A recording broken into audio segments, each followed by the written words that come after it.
So this business of lack of entertainment or cramped living quarters or separated families, that sort of thing, that's just excuses. Those are, I would say, are excuses. I mean, they compound the issue. But the fundamental issue, if people are aware really, practically, that, you know, this is something forbidden and why it is forbidden. See, if our teaching of Islam is only haram and halal, it is everything is, and they hear every time it's haram, this one's haram, that one's haram, there's no understanding behind it. See, then it is just, you know, as they say, what is forbidden becomes attractive. Okay. Because there is no reasoning behind it. So that's why I say it goes back to the educational system. That educational system of the past, where Muslims for centuries ruled so many parts of the world, and the alcohol or the drug problem was kept at a minimum. Not that it didn't exist, but it kept its ugly head down.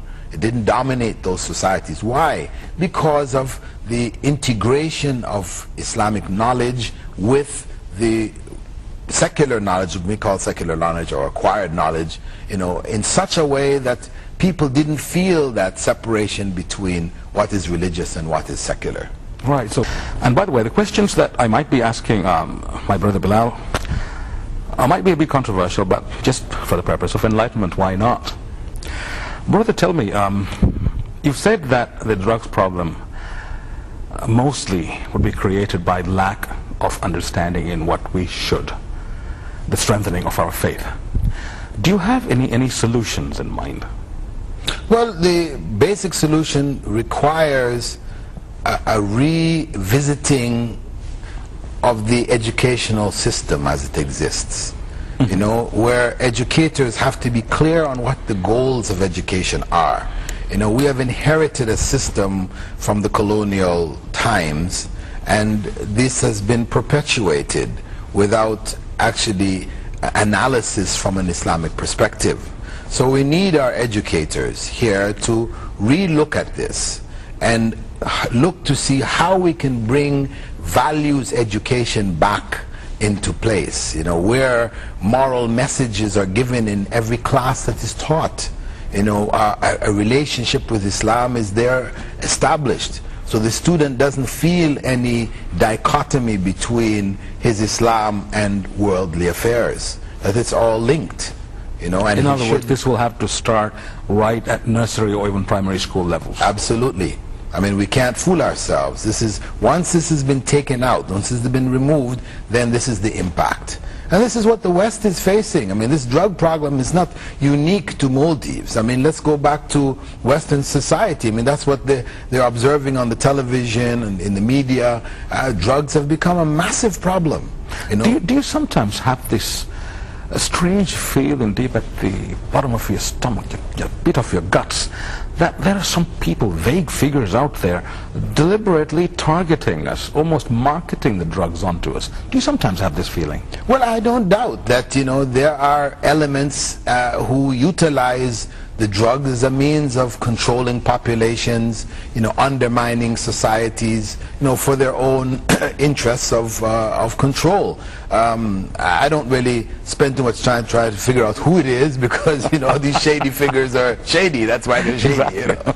So, but no doubt, you know, this thing is not accidental. It's not happening. Even in America, you know, when people analyze where the drugs are coming from, who are benefiting from all these, I mean, there are people behind this. It's not something accidental. It's not just in the poor segment of the societies. No, it is coming from people who are very much established in the society, who have personal interests. And would you be convinced that strong faith would be the ultimate solution? Well, we see that strong faith has been. If we go to countries, say for example like Egypt, where, you know, say it's 80% Muslim, and in Egypt you have breweries where, you know, alcohol is produced. Okay, so it means that anybody who wants it, there are no rules that says Muslims can't go into bars. It's there, but yet the vast majority of the population doesn't engage in it. They're teetotalers. We're known as teetotalers around the world. How did we manage to do that when America, for example, they banned alcohol for 11 years? You know, the period of prohibition. Yes. Yes, for 11 years they banned it. Why? Because they knew the harm was obvious. It was clear. But that didn't work there. It didn't work. They were forced to bring it back in. You know? Why? Because the faith wasn't there. You see, to try to impose it externally without people having a conviction, a commitment. All the people who work with Alcoholics Anonymous, you know, who have their 12 points, how to break drug addiction. Number one is what? You've got to connect to a higher power. Okay. Because you can't do it yourself. All right. And that's what we're here for. Yes. Do you have any special messages for people out there, you know, in our audience, you know, who would like you to tell them personally that if they are drug addicts, how to get out of it? Well, the program of Alcoholics Anonymous is clear, and Islam offered that from the very beginning, that, you know, the only way out is with the help of God. Allah subhanahu wa ta'ala, He's there for you.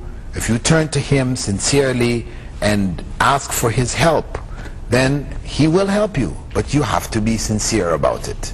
And then you have to take steps. Of course, it has to be two aspects. There's the one of the faith, where one links with God for His help, and then the other hand, one has to take definite and clear steps to end the addiction. But one has to know that it's possible.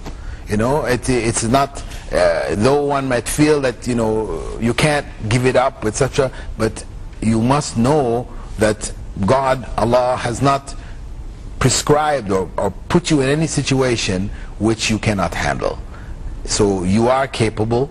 You have to go back to that famous saying, I can do it. You know, it's just a question of how and when. So we need to get back to the hows and the whens and go ahead and do it.